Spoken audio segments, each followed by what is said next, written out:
Can you hear me?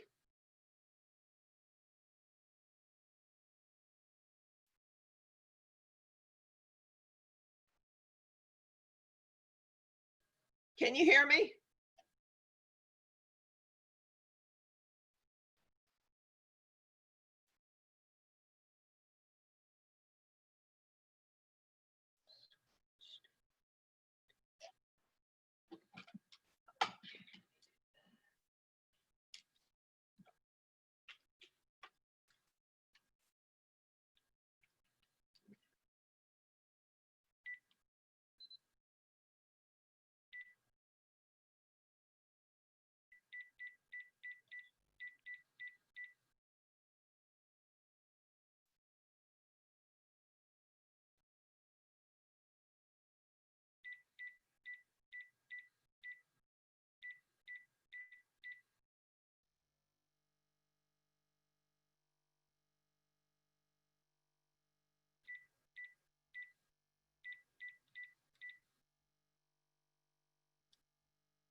Can you hear me now, Pat?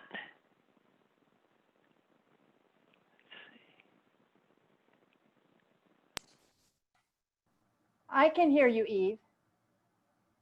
No? Now I can't. I can hear everybody else. Can people hear me? I can hear you, Jeff. Okay. Eve, you're muted now.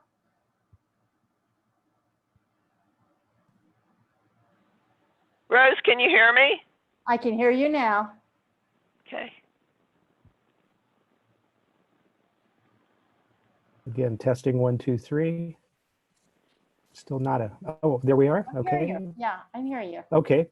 So after much ado, it looks like we have everyone here except John, and I can't recall if he was going to join us or not. So we can introduce Jeff, and then if John comes, we can talk, we can loop back and introduce him. So I think you saw the email exchange that I looped Jeff into this with. Maybe Jeff, if you'd like to just say hi to us and let us know a little bit about yourself, that would be a good thing to do. Do I have to? Well, if you'd rather not, I can try. But no, that's fine. So I'm Jeff Casalina. I've met Rose before in Marilyn's class. Marilyn Dykstra teaches the creative writing class. And so I've probably taken that class 3 or 4 times. And I've just kind of worked up this book through all those class periods. And so anyway, a little bit about me. I'm originally from the Bay Area, but I've lived everywhere else since. So I spent time in Europe, 4 years in Italy with the Navy. I've done real estate appraisal work. I've done safety work. I've done environmental health work. And so I recently retired from the Los Alamos National Laboratory in New Mexico. And my wife, who's too young to retire, has a job here in Livermore. So we're here, but we're only here for actually a short time more, maybe a few more months. But I would like to still be involved with the Tri-Valley Writers now that everything is all online or whatnot. And so I don't know, any questions?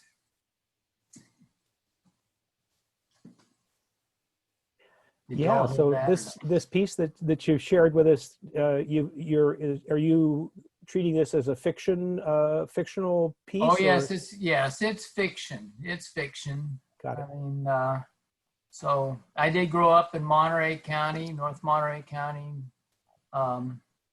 So that's how I kind of know the areas and whatnot, but I have taken liberty with a lot of it, and it'll get really fictional, really weird soon. Okay. So it's kind of starting out, and that was more of my concern, is that it's starting out more as a one-person narrative, when over time there'll be more people involved. And so, but for now it's one kid and his you know, in his life and where he goes from there. Great. Well, thanks much. So I'm Pat Coyle, and I've been facilitating this STEM critique group for quite a while. I can't remember when Hector Tamorian handed it off, but it's been a while. So, we in this current configuration, some of us are newer to it than others. John, who isn't with us, I think John may be one of the newer ones, and Eve, you're probably relatively new. Rose has been around. Yeah, I think I'm newer than John. There you go. Okay. But so we've been running quite a while, and the way the chapter, the branch of Tri-Valley Writers does it is when people come into the branch, if they're interested in critique, they start in STEM, and then they have a choice after you get a little bit of STEM critique style, which is basically just to get an appreciation for the kind of emphasis and an approach we try and take. Then they're welcome either to start something else on their own if they have a genre or specific type or a long form that they're working on that they'd like to start. Or sometimes there are slots in the other longer running critique groups that have been around for a while. The other thing that can happen, and we've had this happen many times over the course of the STEM critique, is that we get too big. So it's, you know, if we're at 4 of us this evening and we spend time with each other, that's one thing. If there's 8 of us or 10 of us, it starts to get to be one, a heavy reading load, and 2, especially when we were meeting in person. But it's the same thing about how much time we want to dedicate to an evening of critiquing. But when we were meeting at Panera here in Livermore, you know, you had to get in and get out before they needed to close. So that's a consideration. So that's a little bit about STEM. I'm a charter member of the branch, so I think that was probably 2005 or so, and I've been trying to learn to write ever since, mostly memoir, personal story. The pieces that I've been sharing lately are what I refer to as a true novel set in Belize. I don't have enough facts to write it as a piece of nonfiction. It's inspired by, and many of the events are true, and many of them are just whole cloth made up. So that's me. I'm Rose Owens, and I live here in Livermore, and I write a variety of things. I have 3 middle grade fantasy novels self-published on Amazon, and a picture book. And currently I'm working with a bunch of little essays, working on a series of stories that I call Finding the Funny, which is telling humorous stories from my family background. And that's about it. This group, you'll find, Jeff, that we have a variety of genres that we're working in, but it works. You know, when I started looking for a critique group, I thought I had to find someone of either fantasy or someone that was doing middle grade, and I discovered, you know, that this works. It can be in a wider variety of genres, but good writing is good writing, no matter what genre you're writing in. And so this group has worked for me. But I guess I'm the junior person here. By coincidence, I'm a 1969 graduate of Los Alamos High School, but that was by a fluke. It was a long shot. So I'm a native of Brooklyn, and the kids there considered me a foreign exchange student. But I've got, I guess, a book in press that's nonfiction that I wrote during COVID with a friend, a Venezuelan Italian friend in Kuwait. So that Springer's putting that out. I had a book put out by Prager, another nonfiction book, in 2016. And then I self-published a book, which was one that I'd been working on for a long time. I had an agent who never could manage to get it sold. So I self-published that. And what I'm working on now is a biography of my mother, who was a successful children's book author. So it's been an interesting adventure, because on that one, my siblings are still alive, and so I have to worry about their feelings in some of this. And so that's gotten interesting. But I have a complete draft now, and have been trying to iteratively polish it, but I've found the group to be very helpful for me. Yeah, and just a little bit about that. If you had a chance to look at the little PDF that gets sent out each time I announce the STEM critique group, Jeff, you probably get the drift here. We try and play nice. We look for things that we like about people's work and punch those up. And then we look for things that give us pause and try and note those in a way that is constructive and useful to the author, but not trying to change their voice, what they're trying to do, or rewrite sections for them, but just offer constructive suggestions and feedback. And then the other side of that is when we're at critique, there's absolutely no reason to defend a piece of writing, to try and tell people what you meant it to say, to agree with or disagree with the comments. The main thing is just to make sure that you understand the comments. If they're not clear to you, that's absolutely fair to make sure of. And then it's up to you what you incorporate and don't incorporate. And you might find that that it's one person off who objects to some particular thing or finds it difficult. But if you have 5 or 6 people who tell you the same thing, you might go, I guess maybe they've got a point here. I'll look at that a little more carefully. Now, with that's kind of my short intro to it. But Eve and Rose have been at this a while too, so they might have some other observations or suggestions about the way that we critique that we can offer up before we get started. I'd just like to say I've found it very useful. I haven't taken any writing classes. All my training in college was technical.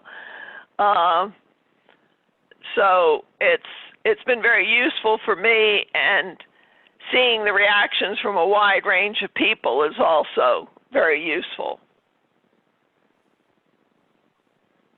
Right, and I just want to say that same PDF is what Marilyn uses in her class too, and we do the same thing in her class. Okay. So that's not foreign to me. Good. Well, with that, is there anything else we want to do here before we get started? Any housekeeping or anything that we need to chat about, or can we just get to it? We owe it to Hector. We have this confusing way, less confusing now, but when we sat around the table with Hector, there was sort of an order in which the person would start and the rotation would go that way for people who were critiquing, and the people who were being critiqued would be a little inner circle going the other way. We just take turns. We start with, in this case, I have Rose's piece as the top Word document I have up here. So I would suggest I start with Rose, and then others can give their comments on Rose's piece, and then we can move on. Unless someone would prefer to do it in a different way, in a different order. If that works, I'll just get started. Rose, and everyone, I was a little late in getting critique comments out to people, so you might have not had a chance to see them. I saw it. Okay. So Rose, as Rose said, these are short pieces, but I wrote, Rose, what fun. I love it. Only had the one place I marked that wasn't clear to me. So I'm not going to say what that place was in case I'm the only one.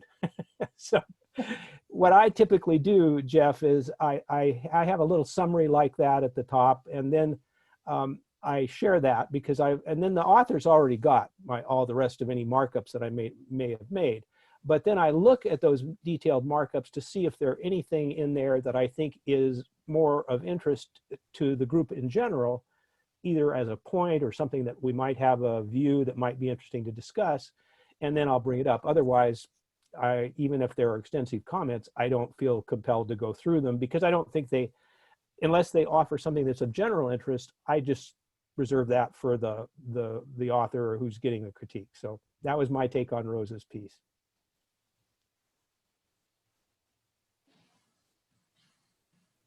I guess I'm next. I really enjoyed the piece also, and I see now looking back at it that one of the comments I fed back to Rose, I misread it when I got to the end and thought that Bertha had gotten stolen as well. But I did start wondering, being sort of a very anal, retentive type person, it was that there were 17 rocks. And you have names down to the end of the alphabet that you're talking about. So I didn't know whether or not you'd skipped or if there were multiple generations of rocks going through there.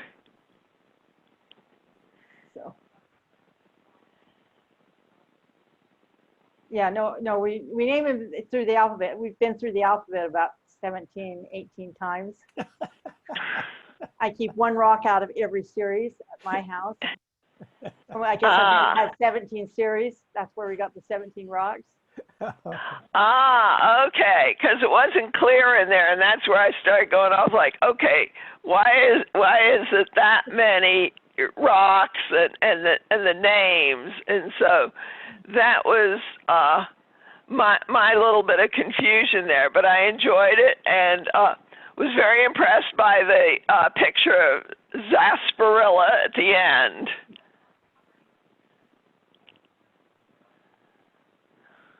So Rose, just one comment before we move on to Jeff's. I think you're saying the audience, the intended audience for these is your family. You might want to take a look at it because these are delightful, the ones you've been sharing with us. So I think you might find there would be a broader audience for these as well.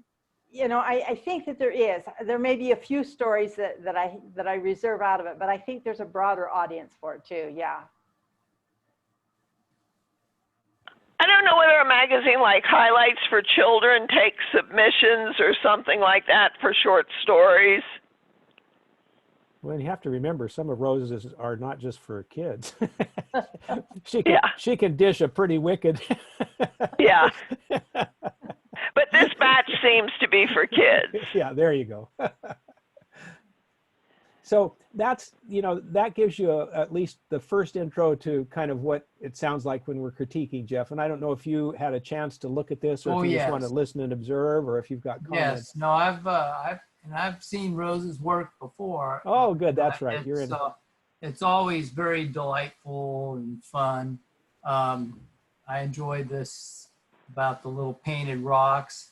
I didn't find it all that surprising that someone would steal those little rocks, because sometimes people will paint things like that and they'll have them out for others to just walk down the sidewalk and take. And usually there's a little sign there, have a rock, share a rock or something like that. But so I wasn't surprised that somebody stole your rocks. They weren't stolen. They just went on a trip. That's right. That's right. Oh, all right. So then, given the approach we were taking, then maybe we'd go ahead and Eve, you could start on whoever you want to focus on next. I guess maybe I could start with yours then. I enjoyed it. I thought it was well written.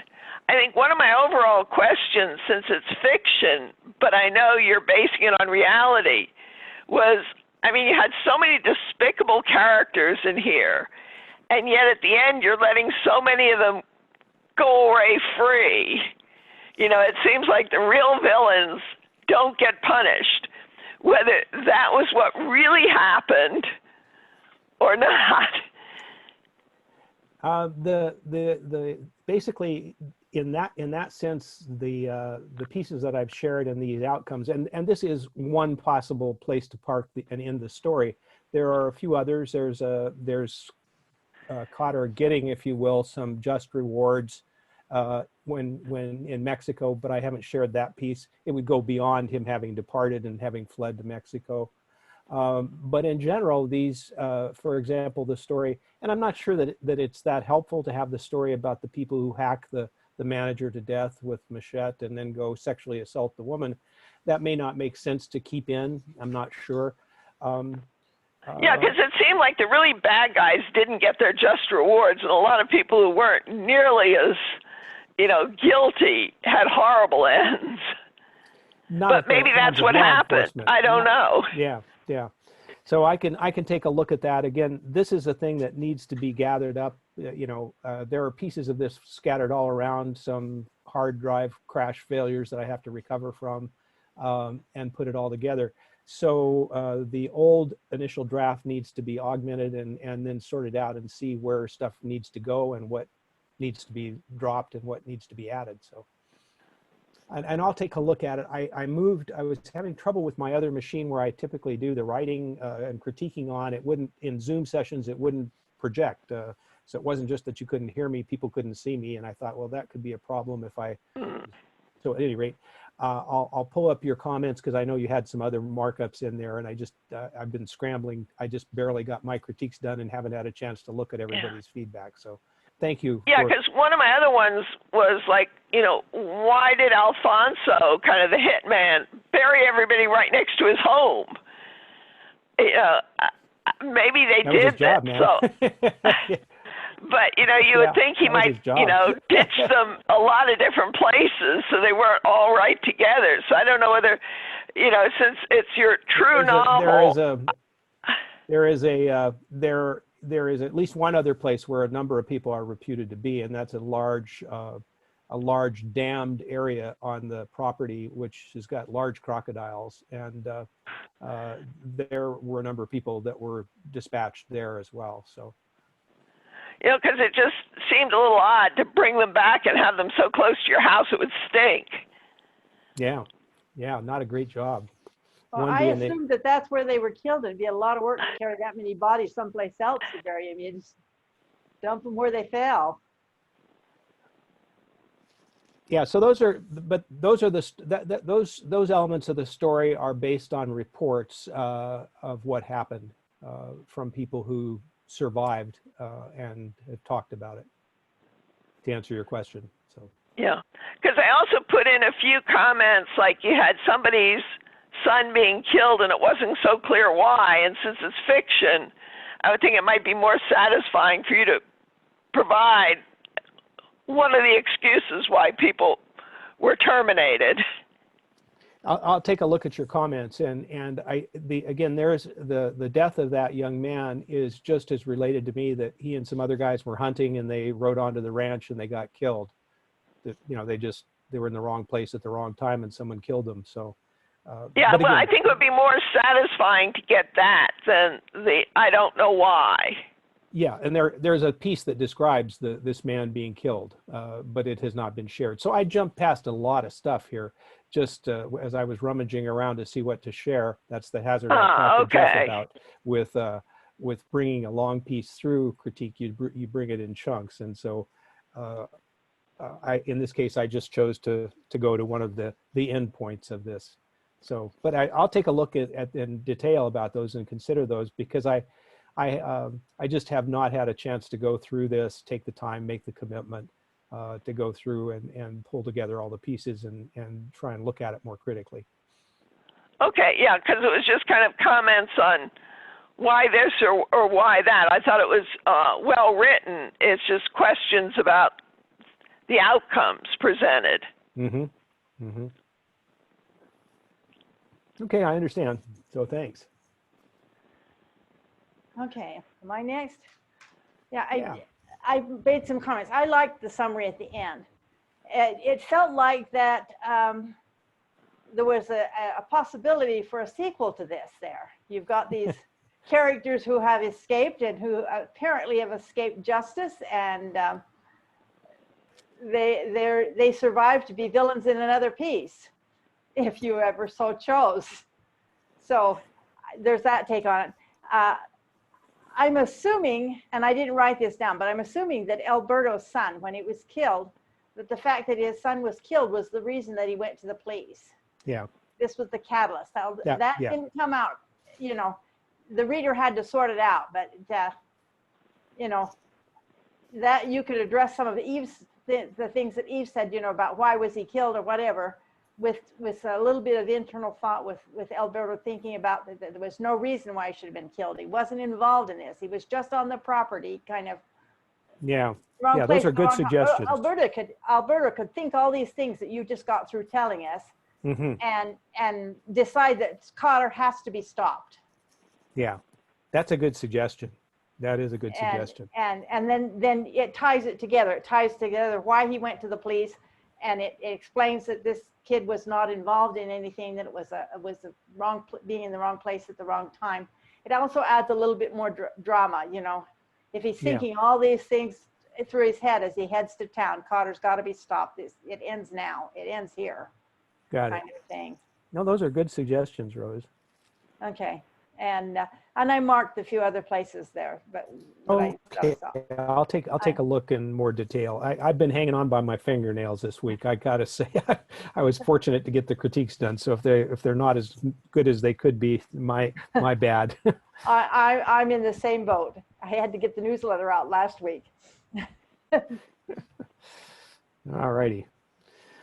Okay, so that Jeff, I don't know if you had an opportunity to comment on this. Your feedback is most and welcome. I'll send, I'll send write-ups. I got to figure out how to do that cute little comment block in there, but Oh, okay. I'll send some comments. But I thought this was interesting. I didn't have the benefit, of course, of seeing the earlier chapters, so so I read through it, and then at the end, there's your name. So now, then I assume that it's more of a memoir. But and then you said it's kind of fictionalized. Is that how that is? Yeah. Mm-hmm. So no, I mean it's really interesting, and so just I'll send you some comments. But I mean, just in general, like there's this one section, I think it's page 3, that top paragraph, where you show, they're going in after these guys, the police. Little more scenery detail or something like that. But if it's something that's from your perspective, then you don't know really what this was. Maybe you don't know really what this was like, that whole raid and so forth. But in that sense, it's inspired by true events, so I can flesh those events out. It sounds like you would have welcomed more sensory detail or physicality or setting description or action that was a little more nuanced perhaps than what's there. Maybe a little like scenery detail. Was it a gravel road? Were they out in the jungle? Where were they when they did this raid? Mm-hmm. So otherwise, this is fascinating, and it'd be interesting to hear what your connection was to all this. And Sure, yeah, that's another story, but it's and I have some memoir pieces that deal with that, but that are of a little different character than their more personal story and memoir pieces and so forth, because I started going back to Belize in 2005 and have been back a few times, most recently early this year, coming back from Nicaragua. So and so people still talk about these events and the people and so forth, and so there are post stories along those lines, including people who say, well, those stories are exaggerated. So it's interesting. Or Cotter was pretty mean, but he was really old. That was another story I heard. So some of those I've written up as well. But thank you guys very much. I'll take a closer look at the comments to see which, how to try and respond to those, plus the ones that you've shared tonight that might not have been in your write-up. So thanks again. I appreciate it. All righty. So then I guess we would move on in the pattern that Eve has established. Well, except that it's moved now. Eve used to be right beside me, and now she's all the way over at the far end. So she's juggling the deck here. That's okay. My connection dropped, but it stayed on with the phone, so I had to relog into Zoom. I got it. I had to do that the other night as well, so I empathize. It's like playing musical chairs. But in the spirit of things, do you want to start then, Rose? Would you like to start on whoever you want to that's up? Okay, just a minute. That's fine.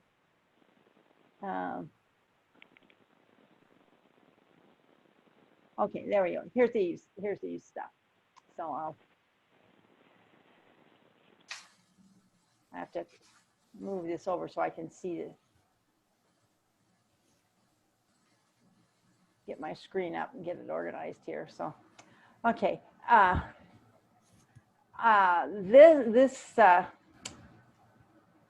marked a few spots. And in general, I was saying I liked the glimpse of what life was like with small children in a new house and trying to juggle it and all of the things that went wrong. And I felt like it had a nice balance between quotes and narrations. There's a few small technical details, like there's one paragraph where it's Christmas. Oh, it's the very first paragraph.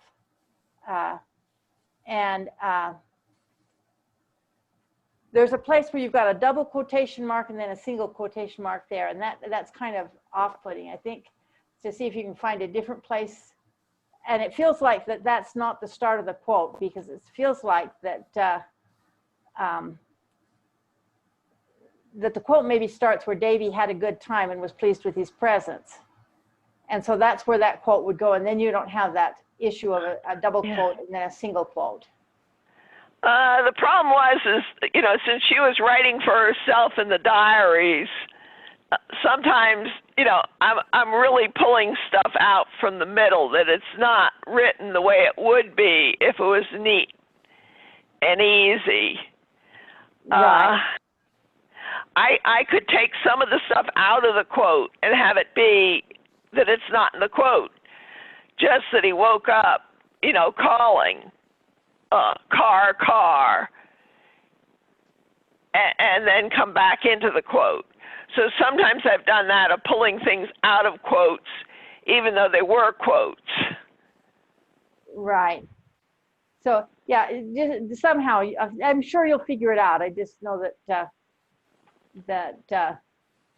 was kind of, I looked at it first and I said, oh, there's a quote at the end, but where did it start? And then I had to look back and find it out. And I said, oh yeah, there's where it starts. And then it looked kind of confusing. So okay, I'll play with that, because and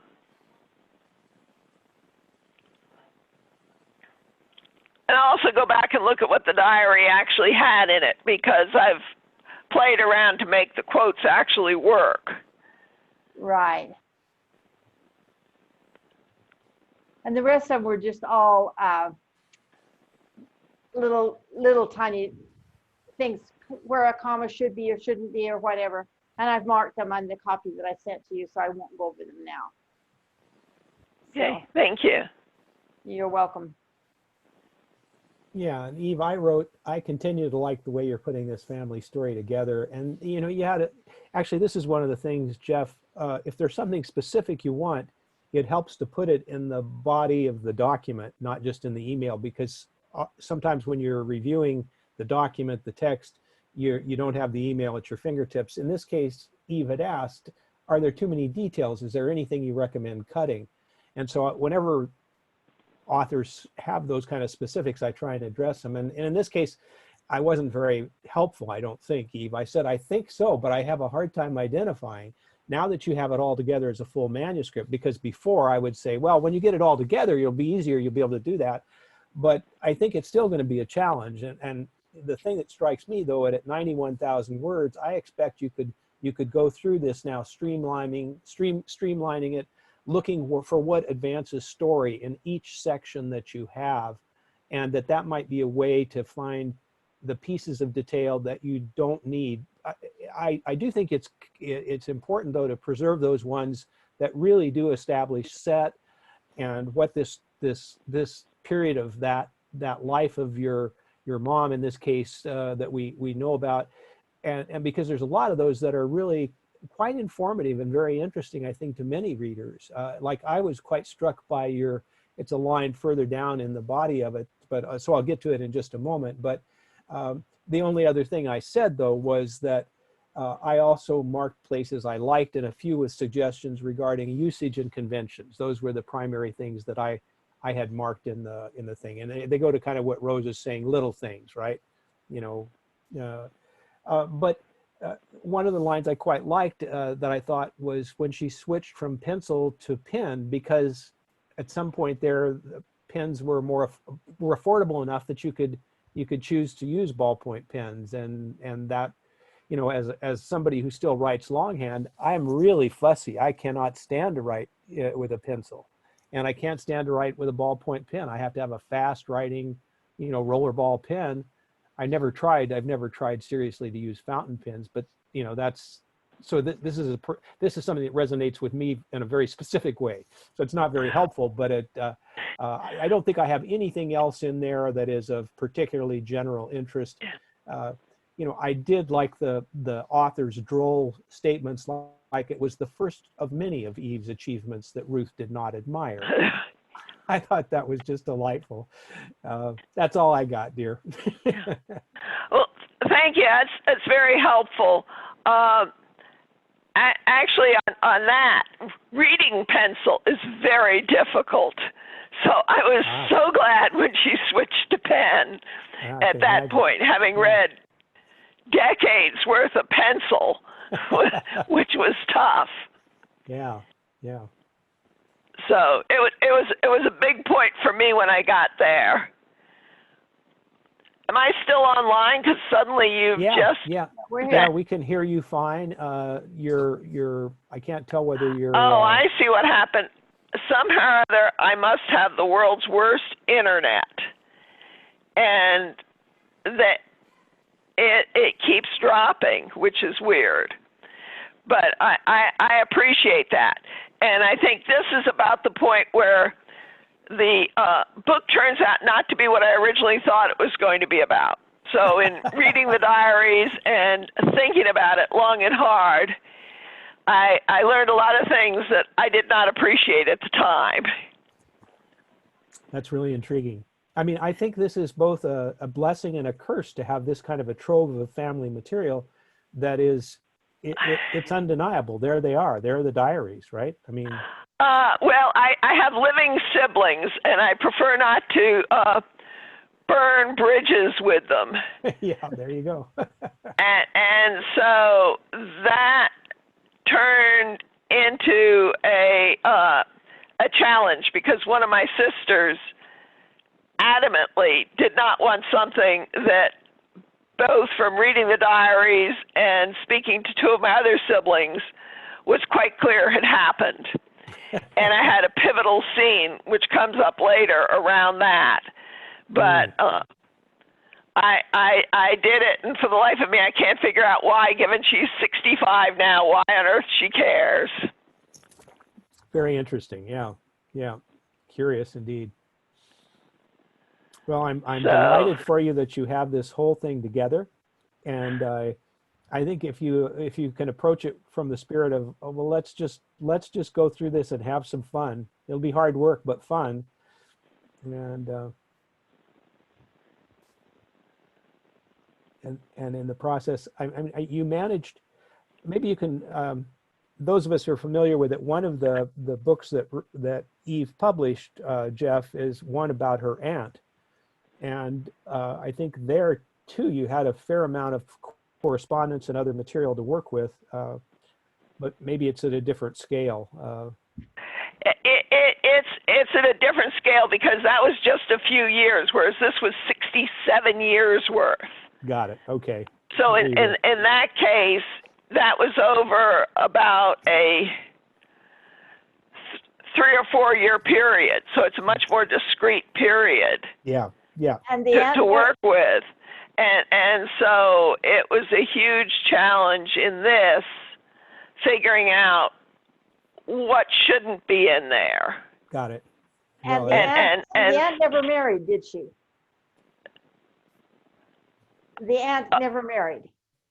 Oh, yes, she did. Oh, did she? Did she have children? No, she was in her 40s. And in those days, you know, you didn't have, she tried, but in those days, you know, no such luck. So it was actually an amazing love story.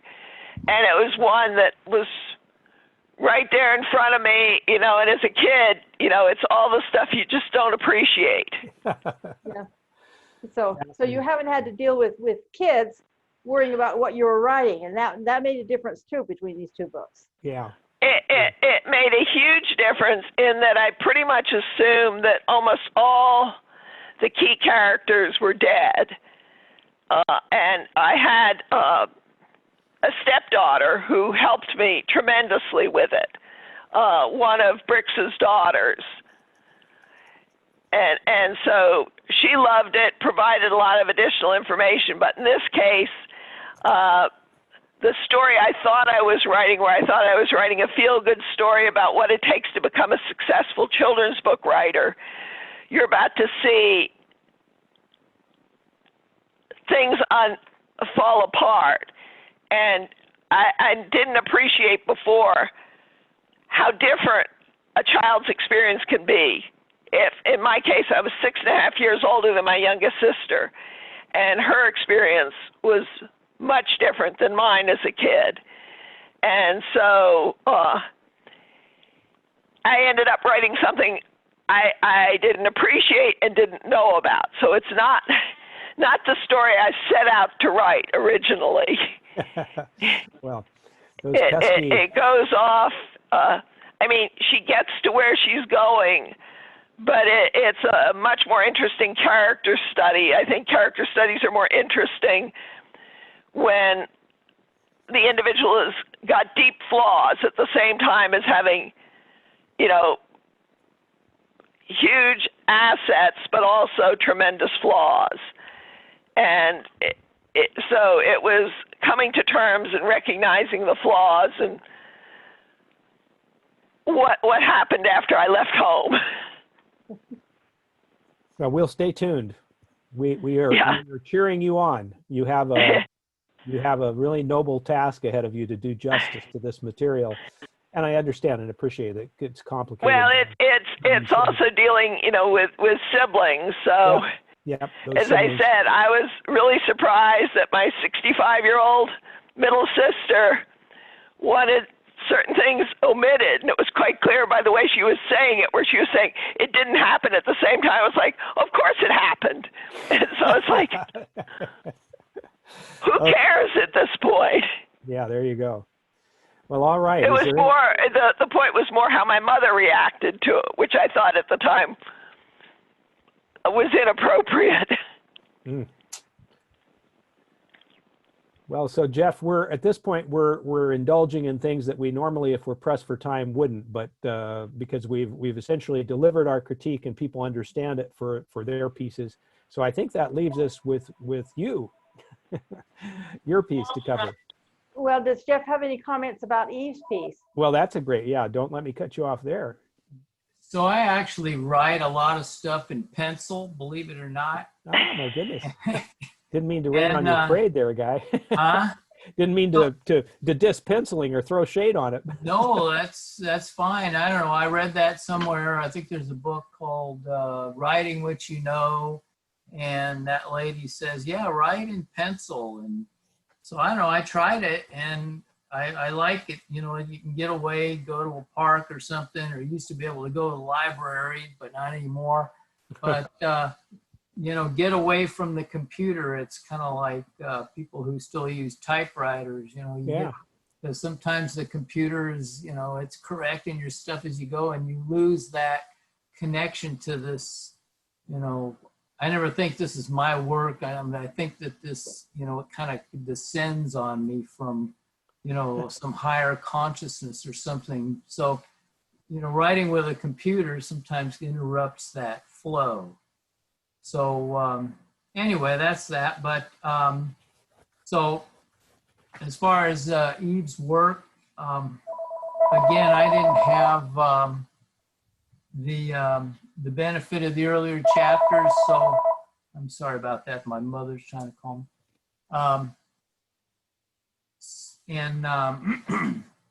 So I saw the the quotes. She's writing, and then there's a quote, and I didn't know if that who she was talking to. So I'm guessing now that that's actually quotes from a diary. Is that right, Eve? Yeah, she kept a diary from continuously from when she was 13, or I guess it was January 1st, 1934, when she was 13, through early 2001. Okay. So that's interesting, and it, kind of explains a lot. Interesting work. I enjoyed that. You asked for things that could be possibly removed. you had a section where you talk about a house, you know, and that the house cost $14,000. And I'm thinking if this was 1951, that was probably a pretty nice house. And then in parentheses, you have, you know, about 135,000 in 2020. Well, was this in the New York metropolitan area? It was in Brooklyn. Okay. So it just shows the relative differential in prices. I was just using a price adjustment program because, you know, the inflation over the years has been amazing on things. Right. So it's possible you could just eliminate that, or you can maybe check on Zillow to see what something costs in Brooklyn. I have a feeling that this might be off by a factor of 10, something like that. You know, that a house in Brooklyn might be over $1 million. Well, it could be pretty high. I know what it sold for in 2001. So it's a classic case of, you know, the house paying for years of care. Yeah. So anyway, that's the only real comment I have. Yeah, because I could look that up, although, you know, hard to say how much it's changed. I mean, it was for a house. It spent a long time with just 3 owners. Mm-hmm. Yeah. Because she was in the house from 53 through 2001. And it sounds like it was a real fixer-upper. Right. Well, I you know, it's hard to say. It had some things about it that were beautiful, but boy, did it ever have its headaches.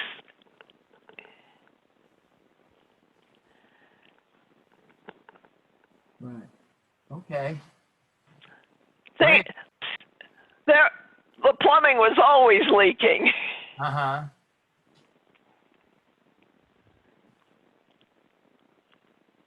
Okay. Well, that's the only, that's the only thing I can think of. Okay. Thank you.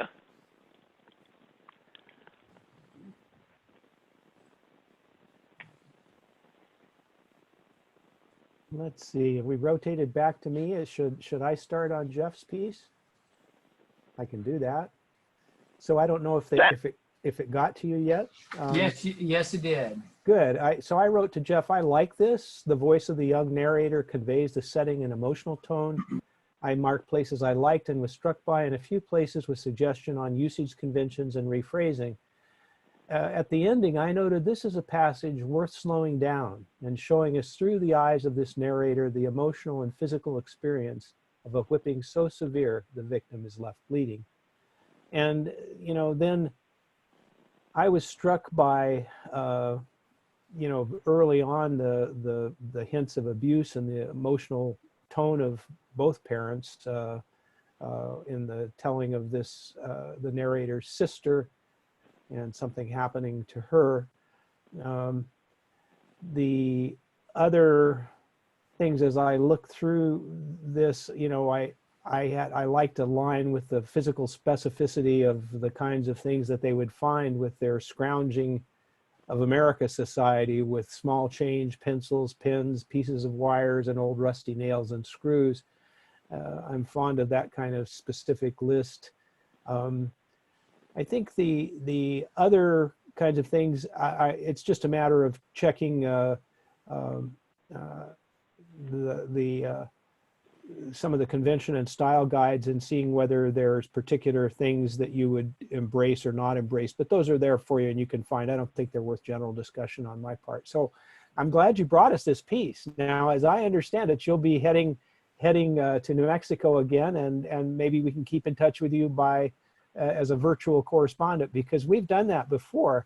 We have a member, Ruth Harden, who did, she basically took a fictional, historical fiction book based on Mary through critique, and she has a cabin in Idaho that she would go to, and so a good portion of the year she'd be corresponding from Idaho. So we've had that kind of experience before.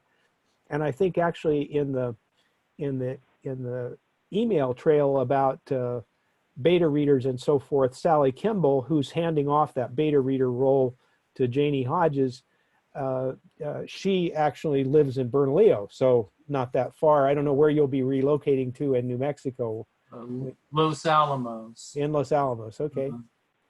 Up Yeah, on we the kept Mesa. our house in Los Alamos, and our tenants are moving out. They bought a house of their own, and so we figured this is my son. My son is actually a senior at Los Alamos High School, even though he lives here. So you know, he's all doing virtual high weird school. things are possible now. Yeah.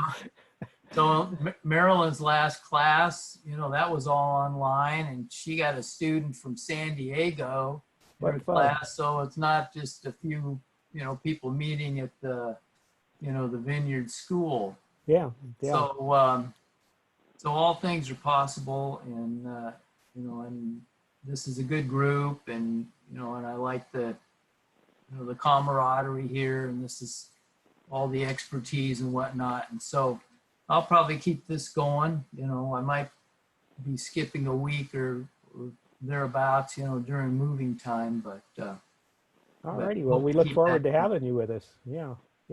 Thanks. Should I go next then? Sure. I guess I had some questions.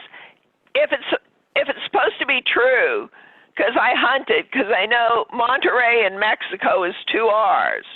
Right. Whereas, so do you mean for it to have 2 R's in Monterey there and be a fictional county? Or No. is it supposed to be Monterey? That's probably just, my own brain doing that. So that's a mistake, and I'll correct that. Okay. And I'm surprised I didn't catch that one parentheses, I don't know for the number of times I've gone over this, but so I'll catch that. But anyway, sorry. These happen. I guess in reading it, because the first thing that really grabbed me was, as Pat said, the father's abuse here, and I don't know whether or not you're supposed to assume that he, sexually abused his daughter or not. Because it to me, there was sort of that suggestion there. So I don't know if that was intended or not. Yes, it is. Okay. Stay tuned for next week, as they say. Okay. And then with the mother, it sounded like, she was an abuse victim. So when it was like not concerned about anyone, was it that she was not concerned or that just that she was sort of so scarred? Yeah, that's a good point. I'm trying to train this through, the eyes of this 13-year-old boy, and trying to keep the words as something that might come from that, that child's mouth versus, being too overly descriptive. So but if he knew that the father was abusing everyone in the family, mightn't it just be something more that she didn't dare do anything else? Because it reminds me a bit of the opening of Where the Crawdads Sing, where the mother is terribly abused by the husband. And so it sounds here like, the father here is just abusing everybody within reach. Right. And, you'll get a little more, this early in the story, you don't really have the whole story. So other things will happen where more of this kind of becomes clear. And I don't know if that's a failing of it, that I should kind of describe everything that's going on at once. early on, and then just kind of let the story evolve, or what? So that's kind of where I'm looking for guidance. So, well, it might be more showing things rather than, in effect, because I keep talking to myself about this show, don't tell, yes, where you say not concerned about anyone, and you're not really showing that. Whereas if you just stopped at like her being her usual cold self, that's kind of showing that. yes, But you haven't really demonstrated yet that she's not concerned about anyone, and that may not be true. Okay. Because it just started coming out as being, a very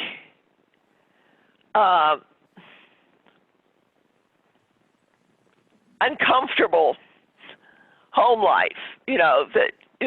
This is clearly something, from the title where the kid's going to want to get out of there.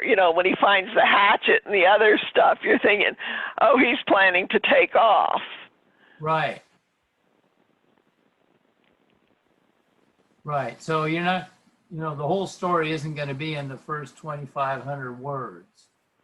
Oh, I understand that. I was just saying that, on that bit that, maybe it was, just talking more about how the mother reacted than stating things. Sure. So something that she actually did, because it just seems like such a grim situation. Right. Right. I'll look at that again. Thank you. The other thing I noticed since school cutoffs, and I don't know if they've changed. I mean, when I was a kid, in Brooklyn, the school cutoff was December 31st. But I know a lot of places now it's September 1st, and when you have him with a November birthday and being one of the youngest, is it that the school cutoff is September 1st or something?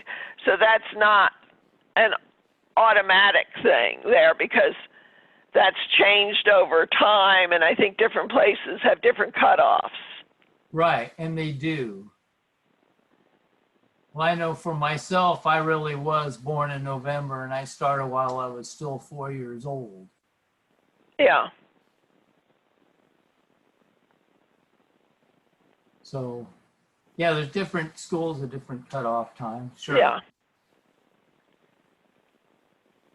And then I guess in the show not tell, you do have it to some extent there, where it's like we ate the same thing almost every week. And, given this grim situation, was it that she lacked imagination or that she lacked money? Because it sounded, when you were describing the portions, as if she was starving herself to make sure her kids had something to eat. Okay, I'll look at that too. So you have created quite a mood here, with things. And then the other question I had was where you have Pearly Gates. Was that actually supposed to be his name, or that the kid had misheard something? No, So the guy's name really was Pearly Gates. So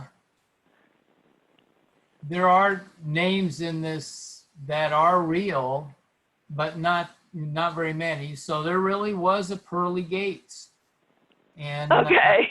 And so that's actually a real character. And, okay. So I mean, I'd say 90% of this is fiction, but when you're doing this, you're doing things from your own experience. And I was a foster parent, and and so I kind of understand from that experience a lot of what happens in households. I mean, so there's a lot of experience that either I know about or I experienced or whatever, but Yeah. So then the work becomes fiction, but just, as you're writing, you draw from these experiences. And so, but yeah, there really was a Pearly Gates. And Okay, I just he didn't really know did if I live was. in a house that was like one room and, and had all this junk and stuff. And he died. Yeah. No, I just wondered, because sometimes kids will mishear something and think something. But yeah, those are my questions. So it's definitely it's well written. It's intriguing. You're certainly waiting for the kid to get out of there, hopefully taking his sister with him as soon as possible. Uh-huh. Okay. Okay. Is that it for what you want to say, Eve? Yes, thank you. Okay. Yeah, when I was reading this, the thought came to my mind, is this memoir or not? So if not memoir, I think you probably need to make that very clear in a prologue or something else, or else people are going to start reading this and thinking, oh my goodness, he had a really terrible childhood kind of a thing. So anyway, but on page 3, there's a paragraph there, the one that it's about the boy, all kids, particularly boys, get in fights at school. Mhm. That's kind of like stepping out of the kid's narrative. It's into a narrative, omniscient narrative state. But I'm wondering about that whole paragraph. For me, it just kind of broke the flow of him being bullied and whatever kind of a thing. And I'm wondering if that paragraph is even needed. You'll have to think it through, because he's talking about being bullied, and then he's talking about a situation where he becomes the bully, and then you're back to talking about him being bullied again, kind of a thing. But anyway, that's the thing and the other thing that I noticed, it kind of goes along with what Pat said, is that a lot of times there's just statements about what happened when I'd like to see a little bit more show. I'd like to see the kid, when his dad comes and finds him with the hatchet, I'd like to have seen him look at his dad and kind of freeze and take a gulp before he answers his dad, or his voice squeak when he admits that that's where he got the hatchet, kind of a thing. I'd like to know, how did the dad look? I mean, does the dad stand there with silent and and the kid knows, and this description of him being beaten, that one definitely could have more tension to it, more description. Did he make the kid bend over, kind of a thing. Okay. Anyway, I was trying to maybe not have so much violence, but maybe we need that. Well, and that's something you as an author, you have to decide. Maybe you're saving the hard stuff for later, kind of a thing. But again, as he sits up there in his room waiting, I think there's a little bit of apprehension on the kid's part, knowing that there's retribution coming and wondering what it's going to be. And maybe that's where you want the tension in, is with the kid wondering what's going to happen and how bad is it going to be and whatever. And then maybe just the simple statement, he got the worst whipping of his life and kind of a thing. But I think there's space in there for a little bit more showing. Okay. But the narrative is good, and I like the understated thing where his sister Nancy was. There was obviously a problem, but she wasn't going to talk about it right now. And the fact that we're leaving it to fight, to determine, and the fact that the kid's worried about his dad coming to his room, that also implies that maybe there's some ongoing abuse there for him too. So, and I like the fact, you didn't say one thing or another, but I like the fact that his pocket knife was safe. He's had that hatchet taken away, and he's still got the pocket knife. And that may become important later on. Right. So, but I liked knowing that. Even though it was a stolen pocket knife, I liked knowing that he had that pocket. I said, see, my sympathies are with the kid right now. Sure. Thank you. Okay, so. Well, you guys, I feel terrible. I just missed an email early on after we'd started the call from John, and I, in kind of the late submittal of his piece, I had not included him on the Zoom link, and he didn't get back to me early enough until after it was time, and then I didn't notice his message until a few minutes ago. So now he's maybe moved on, so he hasn't replied to texts or whatever. So I just said I was very sorry and apologize. So good help's hard to find, and I'm a perfect example of that, so. Yeah, well, it says we need to pay attention and be on top of things early on. There you go. Well, you guys, is there anything else we need to cover here? Are there any updates from the branch that you care to share with us, Rose? Have you got the newsletter out? I must have missed it. It probably went to spam. It went out on the 2nd of September, like it's supposed to go out. I made it my first time of getting the newsletter, and I got it out with the very competent help from Pat Boyle. Good, good. And Jordan is talking about doing an open mic on Zoom. She's looking at the second Monday of the month, which is an opportunity to share pieces like Stolen Ladybugs, and get reactions or whatever. Yeah. Kind of thing. So that's coming. So. That sounds good. Thank you. Other than that, read the newsletter. Yeah, well, it must have gone to spam for me. Sometimes I have a whole series of things that go to the wrong place, but my bad. It's nothing to reflect on anybody who's authoring the newsletter or whatever. So I'll look. I'll see if I can't dredge it up. So, all righty. Okay. Well, are we there then? I think so. And well, Jeff, again, thank you so much for joining us, and do keep in touch. And appreciate all your help. And we'll look you to betcha. see all of you Alrighty. at the monthly meeting, and then critique again next month. Okay. Okay. Good night, all then. Good night. Thank you. Okay. Good night. Good night. Good night. All right. Bye.